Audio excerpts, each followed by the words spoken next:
Ce segment de Maximum Sport vous est présenté par le Galopin. La table, les gens, la simplicité, bref, le Galopin. C'est connu, on a la chance d'avoir plusieurs athlètes de la grande région de Québec qui se démarquent tant sur la scène locale qu'internationale. L'un de ceux-ci, Émile Bergeron, roule déjà sa bosse en ski depuis plusieurs années. Et question d'en apprendre davantage sur son parcours, on a eu le plaisir de s'entretenir avec lui. Émile Bergeron, bien le bonjour. Salut. Comment ça va? Ça va bien, merci.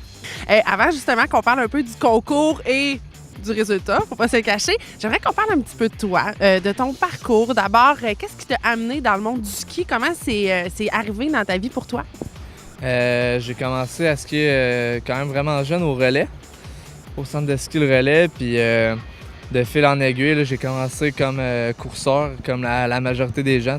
Souvent, les gens choisissent soit la course ou le ski de boss. Là. C'est comme les deux options faciles qui s'ouvrent aux jeunes. Puis après ça, j'ai suivi un peu mon frère. Mon frère, il a commencé à faire du parc.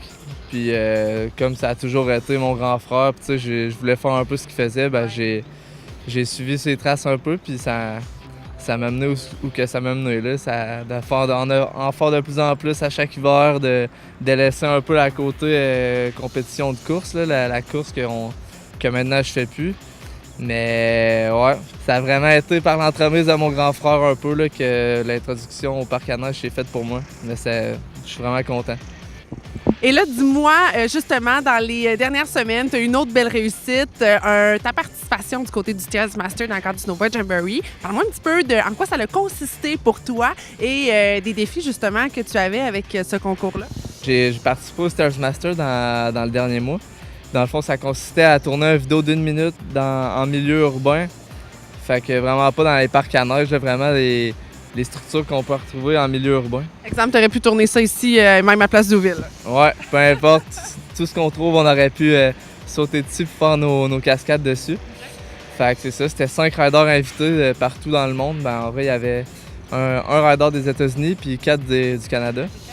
Puis fait que c'était à qui faisait le meilleur vidéo de 1 minute. Puis il y avait un jury au final qui jugeait notre vidéo puis qui déterminait le gagnant à partir de ça. Et là, finalement, de gagner cette compétition-là, je pense que tu t'es démarqué beaucoup au niveau, oui, de la technique, les prouesses, mais tu as comme balancé un gros wow au visage du jury. Comment tu as reçu ça, finalement, de dire « Hey, c'est moi qui ai gagné », tu sais? Ben, c'est sûr qu'on a mis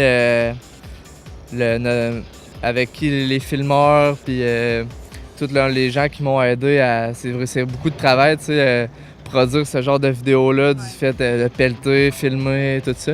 Fait que tout le temps qu'on a mis là-dessus, c'est sûr qu'au final, après coup, j'étais vraiment content de voir que ça a payé parce qu'on a vraiment mis beaucoup d'efforts. Fait que c'est vraiment le fun. C'est toujours le fun après autant d'efforts de voir que le travail est récompensé. Fait qu'on était vraiment contents. Est-ce que tu avais des défis particuliers dans ce mandat-là? Y a-t-il des difficultés que vous avez rencontrées en cours de tournage? Ben, c'est sûr que chaque tournage, chaque image individuelle comporte son lot de péripéties puis de trucs qui font en sorte que c'est pas toujours simple. Fait que c'est sûr que toutes les images qu'on peut retrouver dans la vidéo ont comporté vraiment leur lot de difficultés. Mais au final, on fait ça depuis longtemps, fait qu'on a été capable de gérer le fait, puis on a été capable d'avoir du plaisir en même temps, fait que c'est le fun. Nous, on voit les beaux côtés finalement avec le résultat final, mais clairement, il y a eu beaucoup plus de bêches, comme on dit en bon québécois, que de résultats comme celui-là. Ouais, c'est sûr que derrière chaque image, je trouve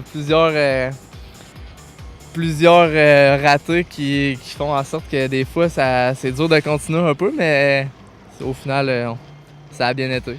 Émile, dis-moi, pour la suite des choses, bon, tu l'as dit, tu as délaissé un peu le côté compétition pour justement te consacrer plus au street, je sais même pas comment qu'on peut appliquer cette forme-là. Comment tu vois le reste de ta carrière, justement? Comment tu te vois évoluer à travers ce sport-là?